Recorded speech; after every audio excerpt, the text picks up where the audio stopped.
Members worked with newly arrived immigrants.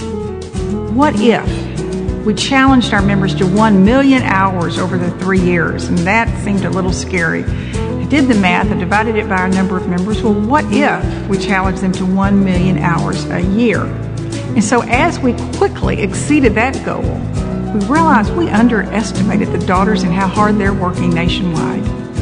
So now we've set a new goal of 10 million hours for the administration, and I think we may have once again underestimated our members. DAR members have long been involved in community service. Now through Celebrate America, they are also logging their hours to tell the story of how DAR gives back to America. We have received hundreds of stories of how our members are working in their communities worldwide. We have a member in Arkansas who has her therapy dog called Stormy, and she takes Stormy to a local elementary school to help students who are having trouble with reading. One of my other favorite stories is a 70-year-old member in Louisiana who wanted to draw attention as part of an organization to the number of children in foster care in Louisiana. So what did she do? She rappelled down a building. One of our members in Massachusetts works with a VA-sponsored program called Waves for the Brave. They take veterans who have amputations, take them to the beach and let them surf. And then this lady served as a catcher in the water. So if they fell, if they had any problems, she was there to catch them and bring them in. Whether DAR members are escorting World War II veterans on honor flights, caring for historic sites, helping bring awareness to health issues, or working with underserved youth, the Daughters are celebrating America through service to their communities. The beauty of the Celebrate America program is the cumulative effect it has. However we're doing it, we are making a difference, and that's the story we want to be able to tell.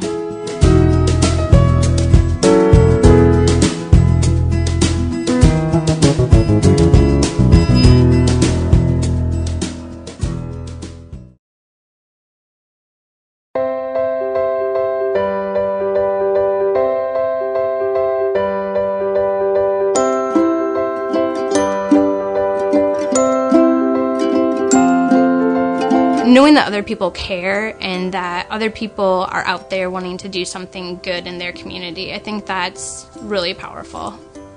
As DAR members, when we think of service, it's very broad, and it is from the gifts that each person has to contribute. When you volunteer, not only are you taking all of the talents and the experiences that you have and putting them to work in the community, but you're also building up the community at the same time.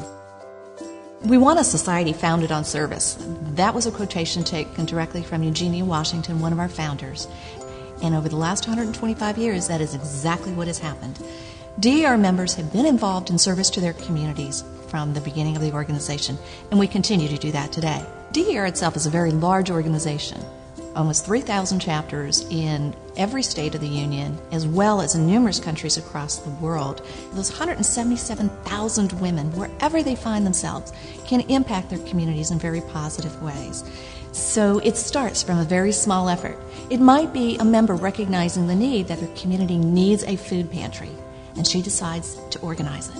She's making a difference in her community because one person saw the need and decided to act on it. So I've been volunteering with Carpenter Shelter, I believe, for about 8.5 years. So now I generally volunteer on Sunday mornings. My very favorite responsibility is announcing breakfast. And it's my sole job to wake up the residents on Sunday mornings and tell them what an amazing breakfast is waiting for them. Associations in the community and community groups and the DAR and many other service organizations in our community really do make a difference, and we try and build as many connections to them as possible, recognizing that we do have a shared interest, healthy, strong communities. DAR only recently formed the Special Projects Grants Program at the national level, but DAR Daughters have been helping their communities for the past 125 years.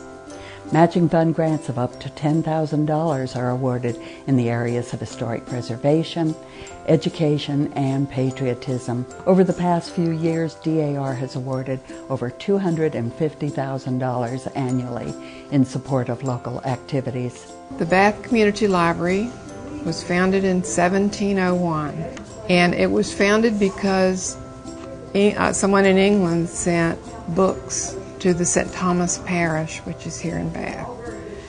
And it started then, and it's been going ever since. The DAR grant was one that would fund technology, computer technology. What we wanted to do was to get more computers so that we could offer classes. We even bought new computers for the staff.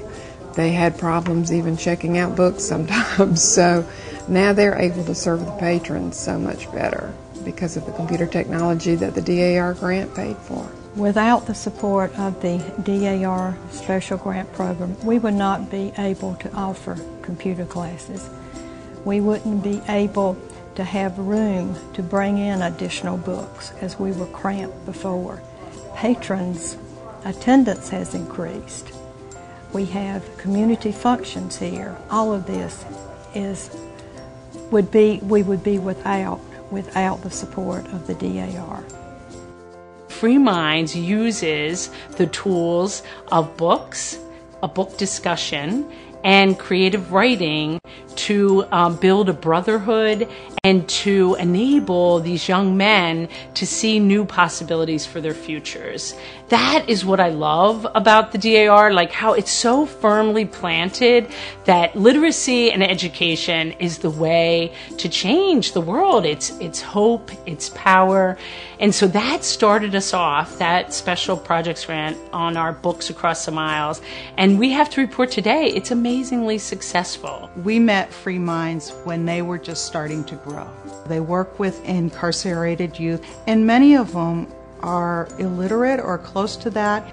And as a chapter, we were trying to find things that we could do and be a part and make an impact and have fun. So it just really came all together. For DAR to be involved in Free Minds or in similar activities where we're working with parts of the community that really many people have given up on. That's very rewarding.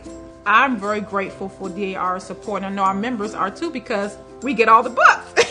And, without the books, there wouldn't be a book club. DAR is an organization that accepts them. They know that they made a mistake, but they also believe in them to the point of their continuous support. For a person like me that come from deep in the streets, like I didn't know anything about positive life. I always looked at criminal activity as life. So once I was able to read and comprehend, I took off from there. I became a positive individual, and that's what I want to continue to be, a positive individual. And it's great for y'all to help.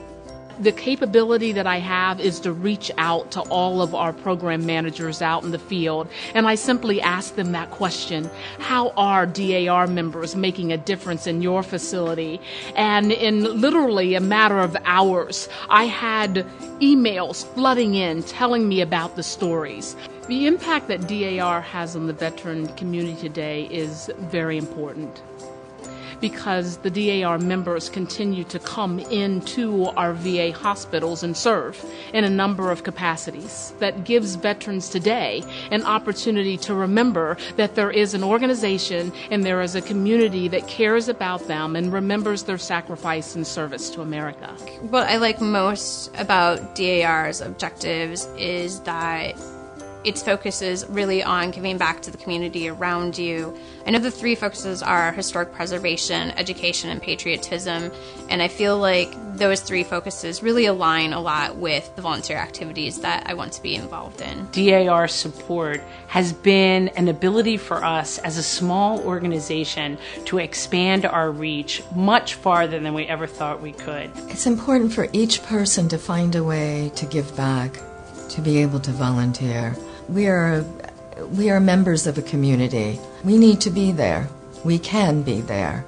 And we have to look for those opportunities. Everywhere, DAR members are making a difference in so many different ways across our VA community.